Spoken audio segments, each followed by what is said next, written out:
கருணையினுடைய வடிவமாக இருக்க வேண்டும். உயிர் இரக்கப்பட வேண்டும். தன்னுடைய உடல் மீதும் சுய ஜீவகாரண்யம் என்று அழைப்பார்கள்.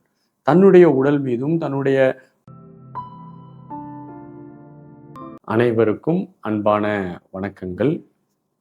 பேரின்ப வீட்டின் திறவுகோல் என்னவென்று ஒரு கேள்வி கேட்டால் ராமலிங்க அடிகளார் அதை ஜீவகாருண்யமே பேரின்ப வீட்டின் திறவுகோல் என்று சொல்கிறார்.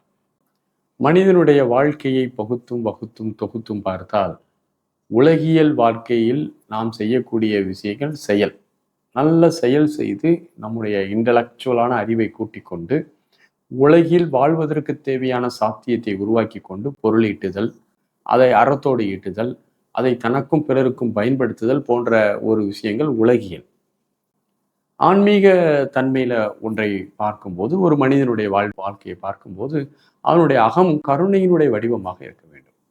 உயிர் இரக்கப்பட வேண்டும். தன்னுடைய உடல் மீதும் சுய ஜீவகாரண்யம் என்று அழைப்பார்கள். தன்னுடைய உடல் மீதும் தன்னுடைய மனதின் மீதும் தன்னுடைய வாழ்வியல் மீதும் ஒரு இரக்கம் கொள்ளுதல், சக உயிர்களின் மீதும் இரக்கம் கொள்ளுதல். ஜீவகாருண்யம் என்ற ஒரு உயர்ந்த ஒரு மனநிலை, மைண்ட் ஸ்டேட். அது மனிதனுக்கு பல உணர்வு நிலைகள் அவனுடைய மைண்ட்ல இருக்குது. கோபம் என்ற உணர்வு இருக்குது, கவலை என்ற உணர்வு இருக்குது, பதட்டம் என்ற உணர்வு இருக்குது, பயம் என்ற உணர்வு இருக்குது, பொறாமை என்ற உணர்வு, இப்படி மனிதனுக்கு பல உணர்வு நிலைகள் இருக்குது. அதே போல் அவனுடைய பாசிட்டிவான தன்மையில பார்க்கும்போது கருணை என்ற ஒரு உணர்வும் மனிதனுக்கு அவசியம்.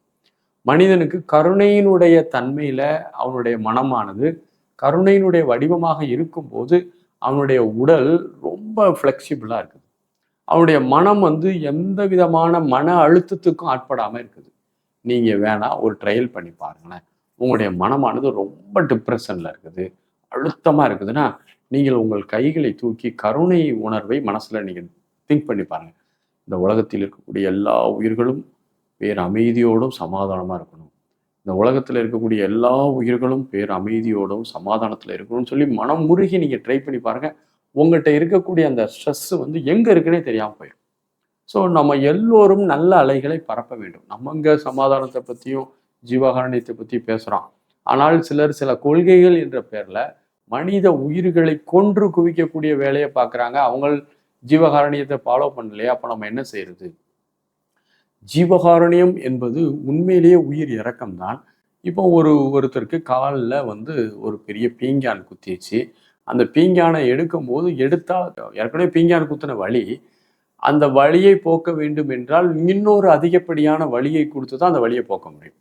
அப்போ என்ன செய்யணும்? அந்த பீங்கானை எடுப்பதற்கு விரைவாக எடுக்கணும், வேற வழி இல்லை அப்படின்னா அந்த பீங்கானை பிடித்து இழுக்கும்போது அருகில் இருக்கக்கூடிய தசையும் கிழிச்சிட்டு மேற்கொண்டு பெருசாக வெளியே வரும். அப்போ பாதிப்பு அதிகமாகி அது குணமாகும். ஆனால் அது அந்த பாதிப்பை அதிகப்படுத்துதல் என்பது தீவிரவாதமாக பார்க்கக்கூடாது. அதே போல ஜீவகாருண்யத்தை வலியுறுத்துவதற்காக உலகத்தில் ஜீவகாருண்யம் மலர வேண்டும், உலகெங்கிலும் எல்லா மக்களும் அமைதியும் சமாதானமும் வாழ வேண்டும் என்றால் சில நேரங்களில் ஜீவகாருண்யம் தான் அது. ஆனால் அது தண்டனை கொடுத்து அவர்களுக்கு அறிவை வரவழைத்து அவர்களையும் நாம் நம் வழிக்கு கொண்டு வர வேண்டும். ஒரு மாடு ஒரு இடத்துக்கு போகாதுன்னு சொல்லி தட்டி விட்டா கேட்க மாட்டேங்க. அப்போ அதை லேசா தட்டி இந்த சைடு போன்னு சொல்றது மாதிரி ஒருவரை கண்டிப்பதும் கூட ஜீவகாருண்யத்தின் ஒரு பகுதியாக பார்க்கணும். நமக்கு ஒரு மனிதன் வாழும்போது தன்னையும் கெடுத்துக்கிடாம, தன்னை சூழ்ந்திருக்கவங்களையும் எந்த தீங்கும் செய்யாம வாழக்கூடிய ஒரு தன்மையை இந்த உலகம் உறுதிப்படுத்தினால் ஜீவகாருண்யம் வர ஆரம்பிக்கும். இது உலகெங்கிலும் இருக்கக்கூடிய ஒவ்வொரு தனி மனிதனுடைய உள்ளங்களிலும் எழ வேண்டும். ஒவ்வொரு தனி மனிதனும் தானும் தன்னுடைய சக உயிரும் நன்றாக வாழ வேண்டும், அதற்கு முழு சுதந்திரத்தை கொடுக்கணும், எந்த உயிருக்கும் தீங்கு செய்யக்கூடாது என்ற இந்த உயர்ந்த ஒரு அறம் தான் ஜீவகாருண்யம். அந்த கருணையின் வடிவமாக மாறினால் மட்டும்தான் நம்மளால் உடல் அளவில் மனதளவில் நாம் ஒரு நல்ல மனிதராக மாற முடியும். உடலளவில் இருக்கக்கூடிய பல நோய்கள் கருணையின் வடிவத்தில் இருக்கும்போது போகுது. இந்த கருணையினுடைய வடிவத்தில் இருக்கும்போது மனதில் இருக்கக்கூடிய பல பிரச்சனைகள் போகுது.